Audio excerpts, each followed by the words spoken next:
Why do you want to work out? What is your goal? The most important thing is that you have a vision, that you have a goal. Because without that vision and without that goal, again, you're drifting around and you're never going to end up anywhere. People don't become successful just by accident. Maybe the guy that found gold in California and started the gold rush, but don't count on that. That's the one in a lifetime kind of a situation. So you got to really have a specific goal. And to me, to have that vision that I want to be Mr. Universe, that I want to be the greatest bodybuilder of all time. That was a great vision, and that specifically to look like Reg Park and to be up there on that stage and to lift the trophy overhead and to win the championship over and over and over again. So that was a great goal. You have to have a goal. Now, it doesn't have to be that specific goal, but it has to have some goal. This is why I always recommend to people, sit down, take your time, and start thinking about, why do you want to work out? What is your goal? And that can be as crazy as it is. It could be, I want to impress girls. If that's your goal, so be it, but it motivates you. It could be that you're emulating a certain, bodybuilder or a certain football player, a certain boxer, whatever it is. Have those pictures put all over the wall like I did when I was a kid. I put pictures of Reg Park and of Sonny Liston, of boxers and of Ali and of powerlifters and weightlifters all over my bedroom, wall. So that every day when I go to sleep, every day when I wake up, I look at those pictures and they motivate me. You need that motivation, and then therefore you have this kind of imprint in front of you all the time, and you know exactly what you're chasing. People always come up to me and says, why are you smiling? You're working out 5 hours a day. You're doing the same as the other guys, but the other guys have a sour face. They're pissed off that they have to do another rep or another set or something. I looked forward to another 1,000 reps of sit-ups. I looked forward to another 500 pounds of leg press or squat. I looked forward to doing more and more curls until my arms fall off. Why? Because I knew that every rep that I did and every set that I did and more weights that I lifted, I get one step closer to turning that vision into reality.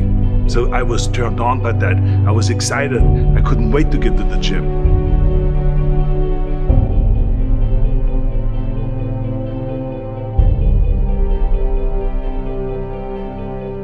I remember that when I weighed 245 pounds, and Bob Rafelson, the director of Stay Hungry, said to me that I'm interested in having you come in for a reading and work on your acting and all this, because I'm interested in having you in a movie to star with Jeff Bridges and with Sally Fields. I was delighted about that, and I was excited, and I started pumping up more and more. And then he said, but I don't want you to weigh more than 210 pounds. You want me to be in the movie, but I'm weighing 245, 246. I say, I just won the Olympia, I say, which was 1974, and I was really at my biggest. And but he demanded that, and he says, look, it's very simple. On the day we start shooting, he says, I'm gonna put you on a scale, and if you don't make the 210, you're out, because I have someone else in mind.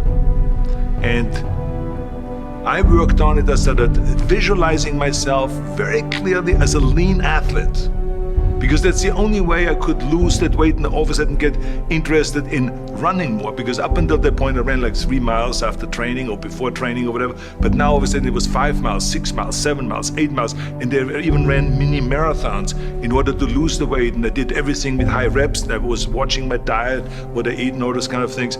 But the day before, I remember we were in Birmingham, Alabama. The day before I was at the YMCA with Bob Rafelson. He was swimming and I was working out, and I was running. There was a track there and I was running. He says, let's step on the scale. And I stepped on the scale and I weighed 209. So it just shows you what is possible if you visualize exactly what you want to look like.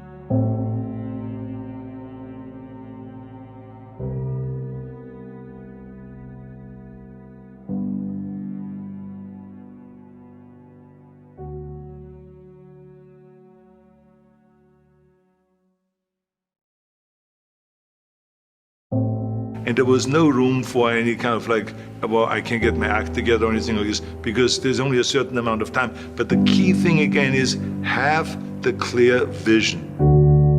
Have the specific goal of what you want to accomplish, because then you never go to the gym and you say, the day I feel down a little bit, I don't know what it is all about, I don't know my life, I'm confused. No, I tell you that I was a perfect example of someone that was not confident at all.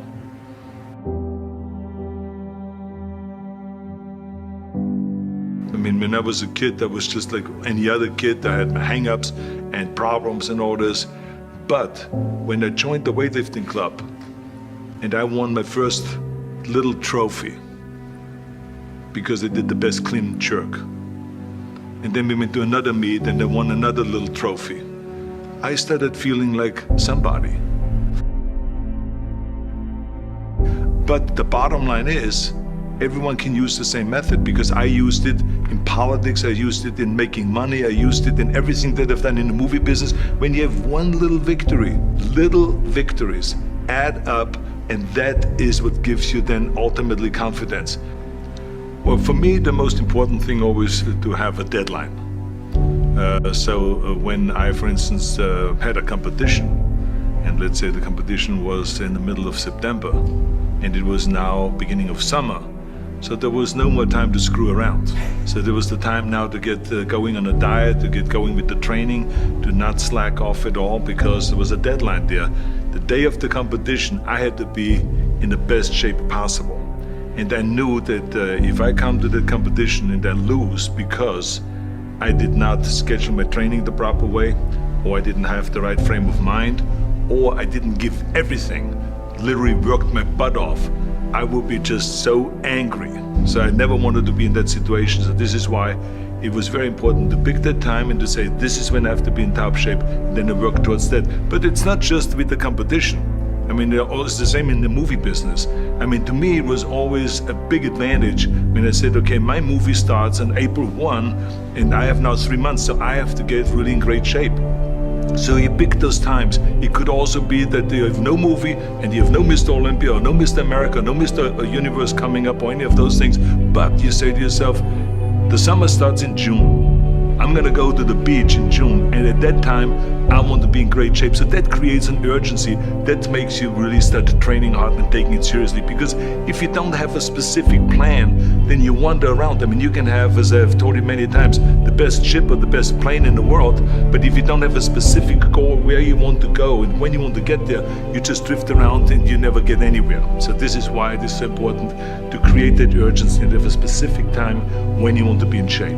Well, I mean, look, everyone has a problem with time, but the day has 24 hours and we sleep 6. Now, I know there's some out there that say, whoa, I need 8. Well, I say just sleep a little faster, because the bottom line is we have 6 hours of sleep, 24 hours are available, so you have 18 hours now available to your work, your family, your hobbies, and also to learn something new or to do something new, which could easily be that you want to learn a new language, or that you want to read as a New Year's resolution, I have to read a book every week, or you say, I'm gonna go and reshape my body. So you're gonna go and take this hour out of your schedule and say, I'm gonna train an hour every day.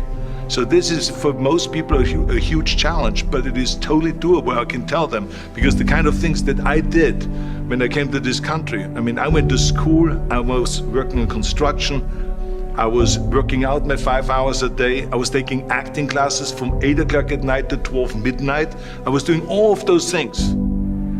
I wanted to make sure that out of the 24 hours of the day, that I don't waste one single hour.